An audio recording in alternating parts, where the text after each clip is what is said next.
Hello everybody, Volen here, in pursuit of art. I'm gonna read you guys an email today, and it's an email that I get from people all over the world. People from richer countries, people from poorer countries, and I've had experience on both sides of that issue. It's an email that comes from people that believe that their difficulties are just enough, right? The odds are stacked against them just enough so that it's almost hopeless. So what's the point in even trying, okay? And again, I get this email from people that think that in this country, there is no chance that this is gonna work, okay? Over here, people don't do that sort of thing. There's no industry here, or no one understands what I'm trying to do. And I get that same email from people that are in those countries that those other people believe that if they were there, everything would just be fine. But then I get that same email of, dude, no one understands what I'm doing. I don't know what I'm doing. I don't know where I'm going, and I don't know how this is gonna work out, okay? So it's really the uncertainty of the whole thing that is the core of the problem. It's not really where it comes from. Yes, you may have legitimate objections about this is so hard because here, this, that, and the other. Or this is so hard because I've never done X, Y, Z. I've never had this, that, and the other. Whatever your situation may be, wherever your objections are, I get the same ones from completely different places. The people from one place believe that if they were there, everything would be fine. The people from there think that if they were here, everything would be okay. So it's the age-old thing of the grass is always greener, right? Where I am now, I believe that if I were to go back home, let's say, and if I could take all my savings from here, I could survive for a much longer time, and I could just do my art better, I could do my training better. But then I also think that if I were to do that, I'd probably get complacent. I would have enough security and enough resources to not really care. I could afford to, for a certain amount of time, not really have to exert myself. So then I'd get complacent. I would get lazy, and I'm sure that that would happen. So for me, I actually prefer the harder way of doing stuff. And this is really the argument of the entire video, of that whatever you believe is your current situation and how impossible it is, all of those things that you have stacked against you, each and every one of those is essentially fuel that can propel you further.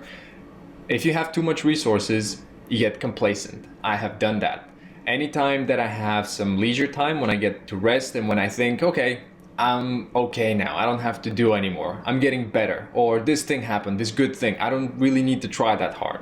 Every time I've gotten to that point, I've laid down low for a couple days, rested, and then lost my entire practice, and then realized a day or two after, dude, everything I just did kind of really sucks. Even though maybe it's better, than it still kind of sucks. I'm really not where I need to be. So I've really tried to eliminate from my brain any option of this ever ceasing. I see practicing as something that is constantly ongoing, and in fact I try to make this into something that I do throughout my entire life. So it's no longer just art, it's now art plus physical, so that means training, plus work, so that means character development, plus reading, plus understanding how to help people better, how to do more things. It's, to me, everything becomes this whole bunch of things. It's no longer just one thing.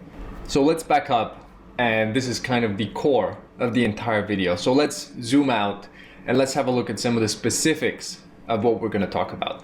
What I'm essentially trying to give you guys with a quick crash version of the video is the idea that I do understand, okay? I know that there are legitimate limitations to live in a certain place or to have in a certain environment around you.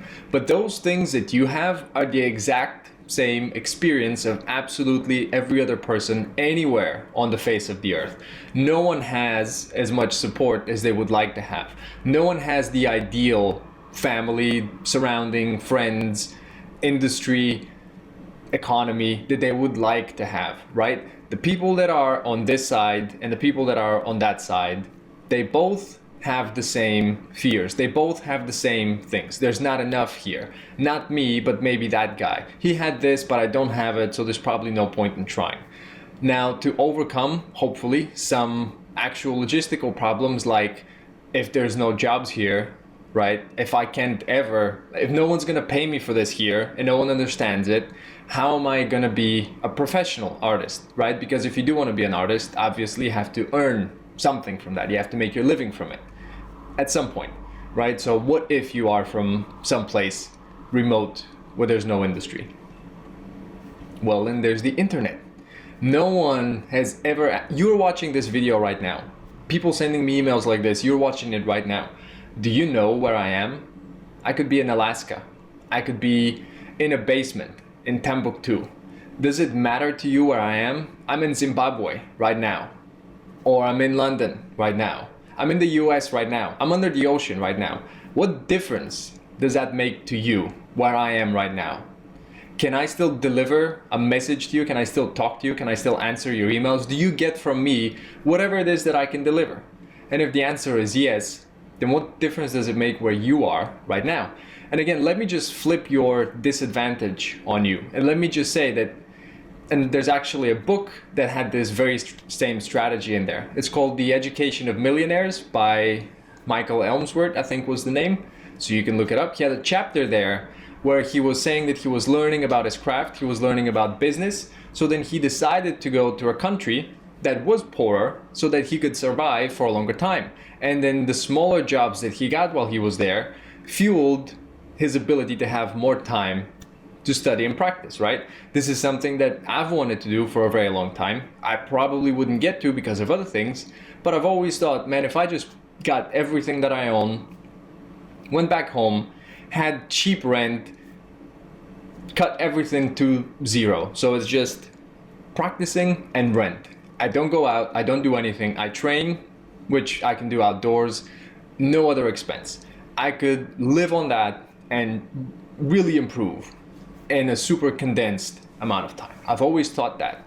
So the people that say, well, I can't do it because there's no one here there's no money here, or whatever your objection is, the one job that you may get that is gonna pay someone from a richer country almost nothing, so like a job there that would cover none of their rent, none of their expenses, none of their food, you could legitimately survive on for several weeks, let's say. So your disadvantage just turned into one of your bigger advantages. And if you've ever read my blog, there's this post that's called "Your Disadvantages Are Your Greatest Assets." And I believe that.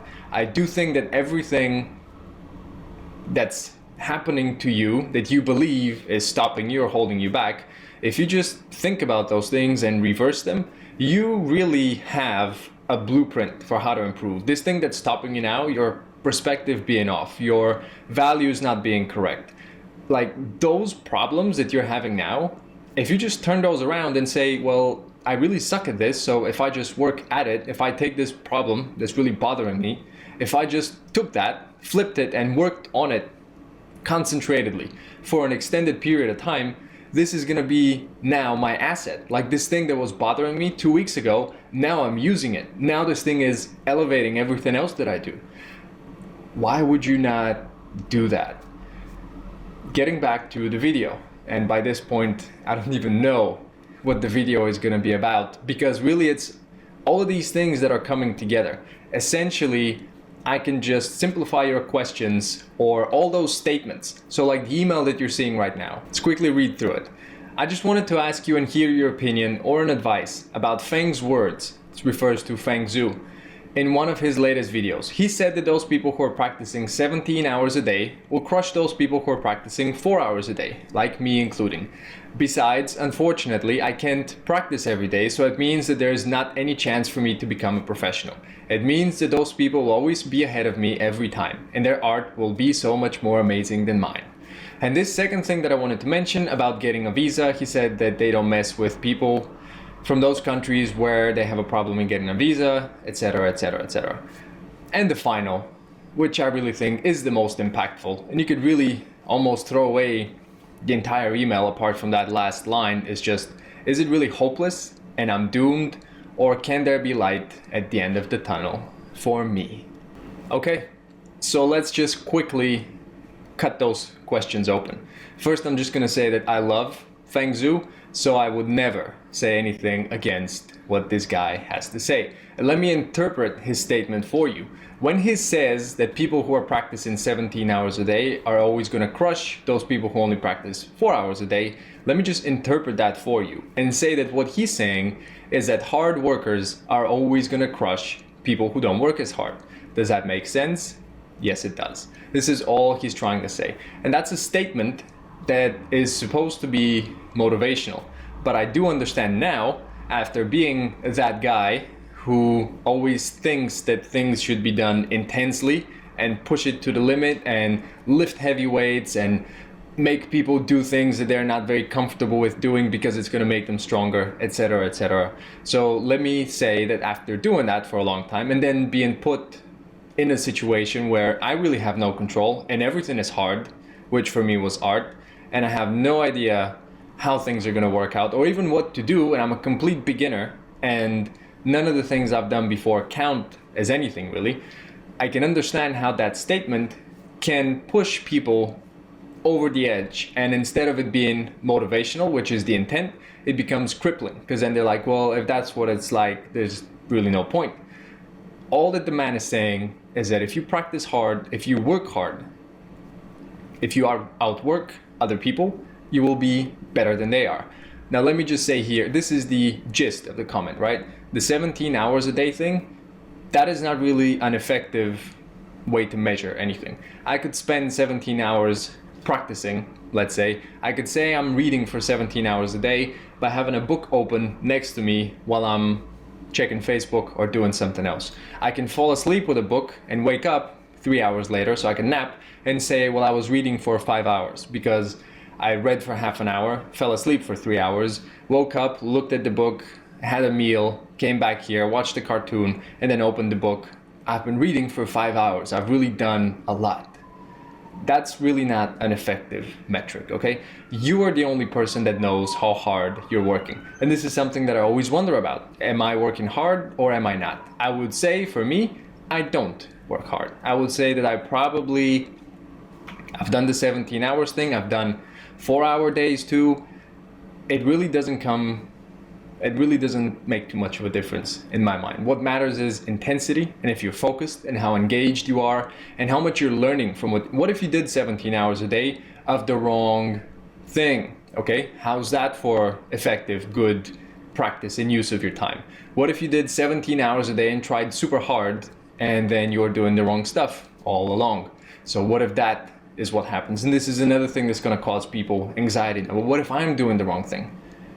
How do I know what the right thing is to do, right? It's the uncertainty all the time. Like, is it this or is it that? Or is it this or is it that? Well, let me tell you this though. If you don't go into one thing, if you don't do your art practice, if you don't do whatever it is that you've decided to do and develop your character through that, how are you gonna do anything else? So really, don't even take this as I'm gonna make it or I'm not and someone's gonna hire me or please give me a job. Forget that part and just work on you being as best as you can be, because as you develop yourself, you're inevitably going to find strengths in your characters and weaknesses that also must be ironed out. So the more that you work on yourself, the more valuable you become as a person in general. It doesn't just happen overnight, and your art may be great or it could suck, but regardless of that, the stronger your character is, the more you can improve whatever it is that you want to improve. Now, if you start low on both of those, if you start low on both character and art, then they both will be going together. This is how I see my own journey. They're both going together, right? Starting low, not understanding too much, not knowing what to do, not understanding what are even the thing. I didn't even know the words, right, for the things I was trying to. I didn't know there was such a thing as perspective. I just thought that some people can draw and some people couldn't. And because I couldn't, I didn't know that like everything was deconstructed. I didn't even know 3D existed. When I first found out that there's such a thing as 3D, I was like, all this realistic stuff is, because I can watch movies, I can see all that stuff, but I have no idea how it's made, okay? Only you can know the depth of your practice. There is no universal metric that can say 12 hours a day is great, that's for A+ students, 5 hours a day is for B- students. That stuff doesn't work. It would be easy and convenient, but that's not how it works. So ultimately, it is up to you. It's up to your thinking, it's up to your endurance, it's up to your perseverance, it's up to your creativity. I don't enjoy art as much as I enjoy learning about art, about how to deconstruct. Well, what's the next thing that I'm gonna learn? How is this gonna tie in with that? It's like a whole behind the scenes thing where you may have like the rock band that are gonna do something awesome for an hour. So that's what the audience gets. But there's also this huge thing backstage that just makes everything possible. And that backstage experience is completely different to the front stage experience, right?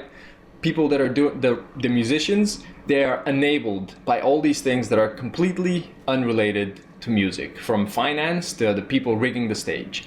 Completely different. You, as the artist, as the people producing, you are behind the scenes and in front of the scene. It's up to you to investigate how to build the scene, how to make the finance work, how to make all those things come together. Art is not just about art, okay? All those questions that you're asking, they're really saying, oh, this is very difficult. Is it as difficult for everyone? And do I have more disadvantages than other people, and should I even try? Again, your fears are their fears. Your situation is the same for everyone, just to a different degree. And one person will have more of this and less of that. And you will have more of that and less of this. So what does it matter ultimately? What you start with. The only thing that matters is what you're gonna do with it and where you're gonna take it. The internet has pretty much made everything one big whole. It doesn't matter where I'm from, it doesn't matter where you're from. That excuse falls through. If it's money that you're worried about, again, in the cheaper country, it means that you can then do a smaller job and live for longer on that. Where I am at right now, in more developed countries, let's say, what happens is that you're constantly on the clock, right? As soon as you get your paycheck, your rent is huge. Your bills are huge. Your expenses, huge. What happens? You have to immediately go back to work, right? You just got your paycheck. 50-60% of that just immediately evaporates. You may make more money, but you're paying more money for stuff. So everything comes with a trade-off. I can't really say. I've lived in both, more developed and less developed. I can't really say what I would prefer. I see benefits to either.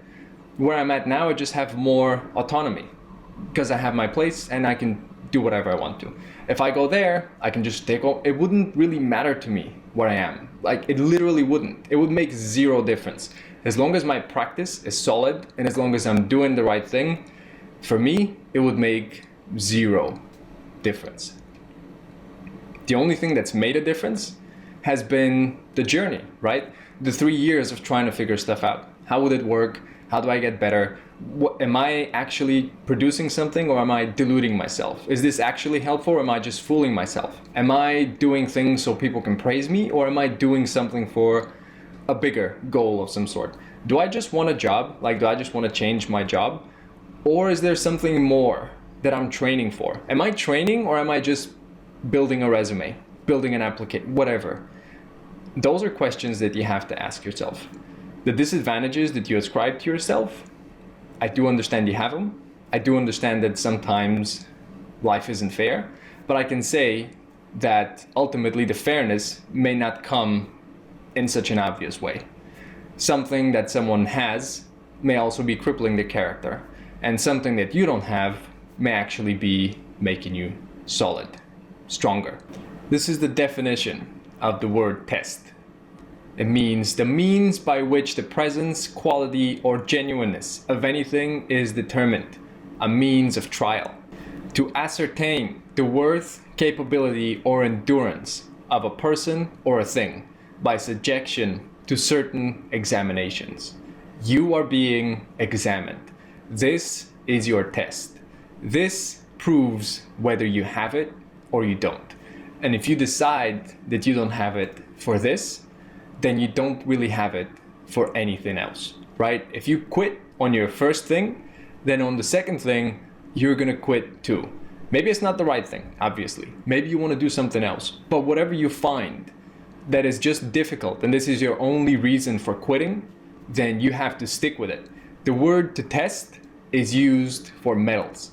The testing process removes the impurity so that only the pure metal stays, and it also determines the quality of what's left.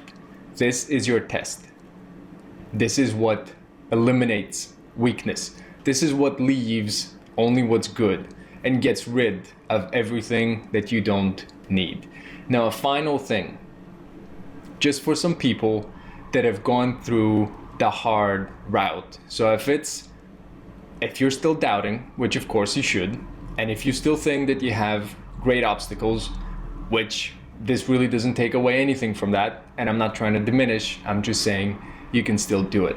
Here's a few people for you that have gone through the hard route, and regardless of country of origin or regardless of study material, there were no instructors when these guys were coming up. This is Jama Jurabayev. He comes from Tajikistan, okay? This guy, you can listen to podcasts with him. He's on Level Up, and he's also on Ash Thorpe's The Collective podcast, so you can hear his story. And he was literally working somewhere, he just wanted to do this thing, and he was just staying and practicing, and people were not believing in what he's doing, and they didn't understand what he's doing, and he spent tons of time refining his craft. And soon enough, there was an email, soon enough, something happened, and then his life was different. Through the practice, through the work that he put in, this is the result, okay? Now you can take courses from this guy that had no one to learn from. This is Vitaly Bulgarov. I think he comes from Moldova. Then he moved to Russia. He was a 3D modeler. Now he is a 3D concept artist. I believe, one of the best ones in the industry. And he models everything in 3D. So he sketches in 3D, essentially. Something that I think very few people can do. And again, he started from Moldova, a very small country, no training. There were no teachers at that time. Same for Maciej Kuchara. So you can see Vitaly, some of the biggest names that you can recognize. I'm sure that just looking at the portfolio, I'm sure there's not a single thumbnail that you can't recognize from here. Jama, some big names as well. Maciej, it doesn't really even matter what I click on. You can just click them yourself, actually, and just have a look at these people. So Maciej, he comes from Poland. Same with his story. There were no training materials at the time. Everything that he could buy was more expensive than is affordable from any of our countries. So very hard route. And Maciej is now on almost every movie that you can see. So he's worked on some of the biggest things, and he's one of the best guys right now. And he can make crazy bunny head things now. He can do whatever he wants, really. He can do a crazy bunny head thing, or he can do this thing. Now, I don't know if your thing is concept art or illustration or just making your own art, whatever it may be, the vocabulary for art is the same. Once you can free yourself so that you can make ultra realistic or you can make crazy bunny head guy, you are free to do what you want, and people will need your skill regardless of where you come from. Poland, Tajikistan, Russia, Brazil, under the ocean, Zimbabwe, palm tree, cave, outer space, sand pit, desert creature. I don't care what you are. I don't care where you're from. There's really, at the time you're alive right now, there's no better time for anything that you want to do. So drop your excuses, and instead of that, get to work. Get to know those people that have already done what you think is impossible. Follow what they did, and I really don't see how or why it couldn't be you. Okay? Let's go get it.